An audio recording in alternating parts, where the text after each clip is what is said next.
A poprvé jsem vyzkoušela konopí. J'ai essayé le cannabis pour la première fois il y a 10 ans, lorsque la maladie s'est aggravée et que les médicaments classiques ne faisaient plus effet. Et justement, le cannabis est efficace sur les symptômes liés à la sclérose en plaques. Tout d'abord, j'ai une raideur des muscles, ce qui provoque des crampes.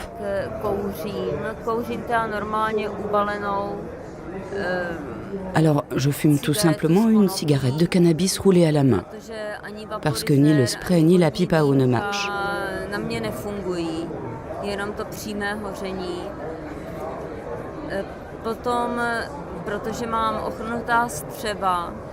Ensuite, comme j'ai les intestins paralysés, je saupoudre tous mes repas d'une pincée de cannabis.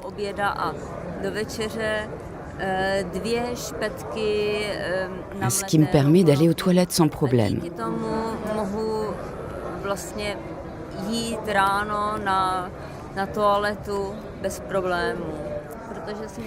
Je pense que l'alcool et le tabac sont bien plus nocifs. Et pourtant, c'est légal. En plus, le cannabis ne demande pas beaucoup d'entretien.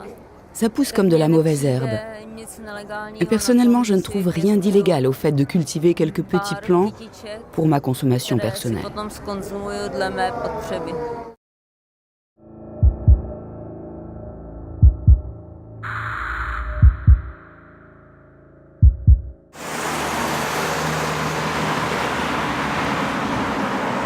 La raison pourquoi je prends des médicaments, c'est parce que je suis aussi technicien de scène. Les contrats sur lesquels je travaille sont quand même assez importants. Donc les compagnies m'exigent une assurance et l'unique manière que je peux être assuré en faisant ce que je fais et en ayant l'épilepsie, c'est en faisant des prises de sang qui prouvent à mes compagnies d'assurance que j'ai le médicament nécessaire, qui malheureusement n'est pas ce qui est efficace.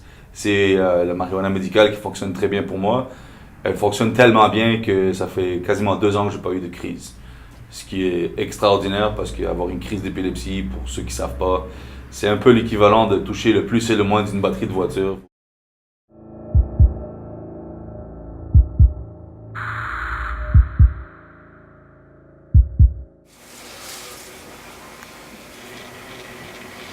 Il y a une résistance, en tout cas il y a vraiment une différence de fond dans la mentalité de la société par rapport à ça. Finalement on parle de compassion, hein, parce que c'est de ça dont il est question. Ça veut dire qu'on pourrait dire qu'en France il n'y a finalement pas beaucoup de compassion, et c'est pas mal vrai je pense. Et le besoin de fond c'est de réduire la souffrance en fait du malade. L'avantage d'être ici, j'ai différentes options. Si là demain j'ai besoin du produit en fait, je vais aller prendre le métro et puis dans une demi-heure après je suis rendu au centre de compassion. La différence entre France et Canada simplement c'est l'accès. Il y a un accès qui est réglementé pour une substance qui a un usage thérapeutique reconnu, encadré par des professionnels de santé. Donc c'est un peu de ça, je pense qu'il faudrait tirer parti pour s'inspirer pour le modèle français.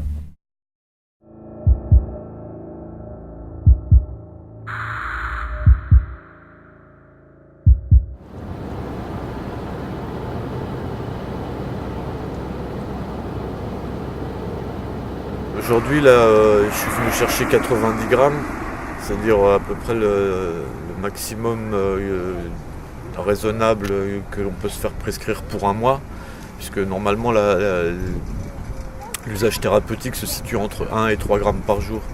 Je consomme pas 3 grammes par jour, mais je monte pas tous les mois non plus. Donc quand je monte, je me fais faire une ordonnance à 3 grammes par jour, 3 grammes par jour, 30 jours, 90 grammes. C'est quand même limité à des patients qui peuvent encore le faire. Il ne faut pas un patient qui a la sclérose en plaques ou un patient tétraplégique qui est dans un fauteuil roulant faire 12 heures de bagnole pour venir chercher du cannabis dans une pharmacie. C'est un peu compliqué.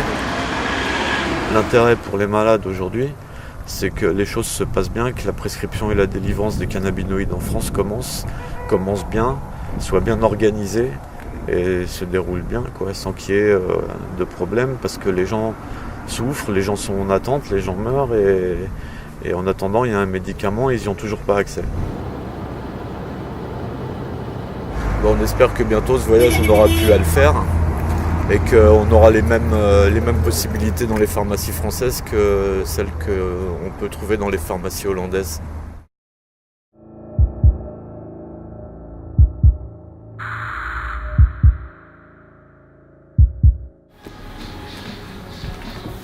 Disons que si la justice refuse que les malades s'auto-guérissent en produisant eux-mêmes, il les incite à aller dans les cités et faire marcher l'économie souterraine.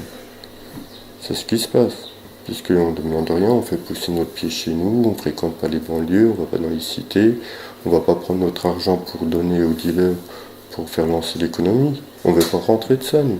Nous, on veut juste se soulager et être au légal. On ne veut pas être des hors-la-loi. On ne veut pas être des criminels, on n'est pas là pour faire marcher l'économie souterraine.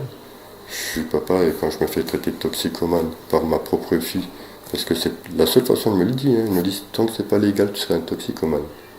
En sachant très bien que j'en ai besoin pour me soulager. Mais tant que c'est pas légal, vu que c'est pas droit, il n'y a pas de loi sur la loi toxicomane.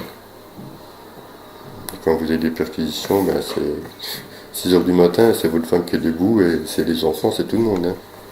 On a le droit au même nom de la maladie, on a le droit aux mêmes effets, aux mêmes souffrances, mais on n'a pas le droit au même traitement. On est dans le même continent, c'est l'Europe. On n'a pas les mêmes droits.